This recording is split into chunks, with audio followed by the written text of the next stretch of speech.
અવો છોડવો હોય ને આમાં એક જ મૂળ છે એ મૂળવાળા 3 લઈ લે તોય હાલે જો એવા આનું મૂળ જો જરાક જ છે પણ બહુ ઘાટી થાય એવું ન વાવતો આને તો પહેલેથી જ અમારે નકારેલું હોય વાયવા પહેલા નકારી નાખ્યું એવું ન હોય ઘાટી વાવ્યા પછી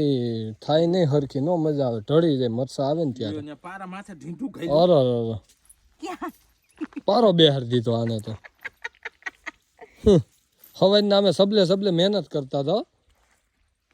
એને માયપું જોવો તો ખરા આ હજી પારો તમે પાણી નાખી આવો આવું નાખી આવો હાલો તમે વાવ્યા જાઓ મરચીના રોપનું વાવેતર મિત્ર ચાલુ થઈ ગયું છે હવે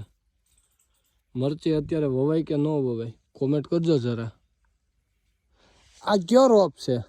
ઘર પૂરતી ખાવા વાવી ભાઈ એવું છે તો ઈ તો થાહે અત્યારે શિયાળામાં અરે મરસી બનવાની છે તમે જોજો ને શું બનશે મરસી એમ નહીં ઘર પૂરતી ખાવા વાવ્યું તો મને 2 માણસ છે ઈ 2 છોડવા વાવે 4 છોડવા વાવે આ 3 લાઈનો લાંબી કરીને આટલો રોપ આમાં હજી ડોલ ભરી રોપની હજી તો ઘેરે આટલો તો રોપ છે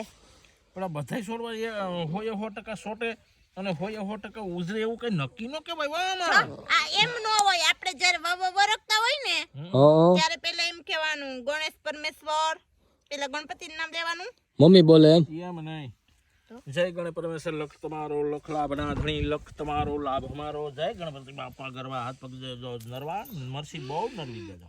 છે હા એમ હોય તું વાય હાડી ઉસી કે તારો ઓલો રોપ પાડી નાખે તું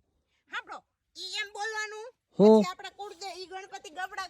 કડવાના હા ઈ બોલવાનું પપ્પા બોલે એટલું આખું હા તને ન આવડ્યું ને ઈ હું રેકોર્ડિંગ સાંભળી લઈશ હા. આપણે વાવવાની પાછી થાય ને આપડા ખેતર હા ત્યારે હું ઈ રેકોર્ડિંગ સાંભળી લઈશ મને તો પછી હવે કુળદેવીનું શું બોલવાનું હોય પછી આપડા કુળદેવી માતાજીનું નામ લેવાનું જય ખોડિયારમાં જય વેરાઈમાં આપણે મતલબ આઈને લેવાનું હો હા, હા. ભગતને લેવું પડે ને આપણે અહીં હા વાવી હા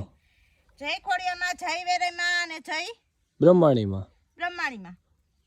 જો ઈ તો જો હા આ કેમ મારું પડી ગયું એક તો અહીંથી સૂંગું નીકળું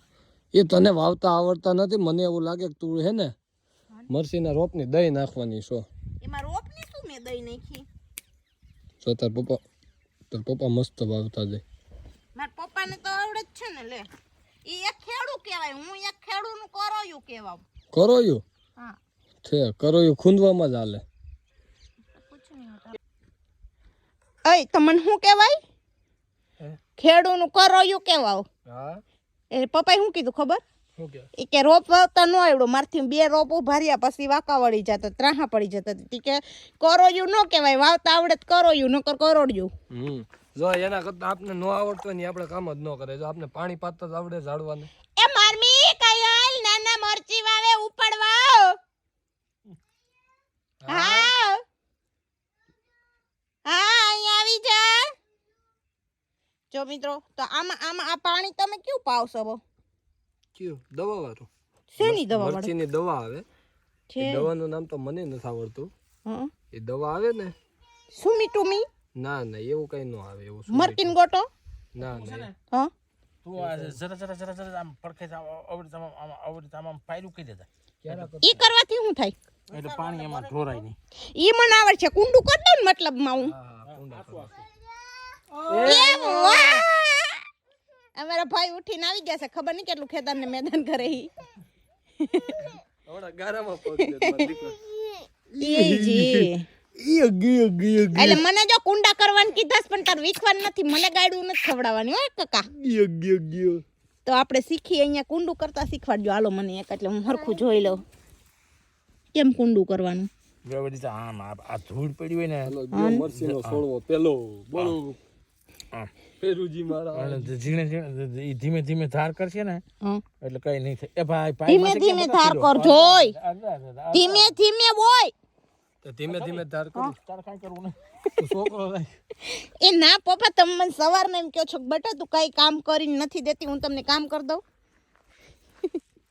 તમને પાવર હતો ને મારો ભાણિયો કે એક છોડવો ન પડે એવું કામ નથી કરવું અને મારે હે ને છોકરો નથી રાખવો મારે જોવું છે એ શું કરે છે ને ટબુડિયું ઓય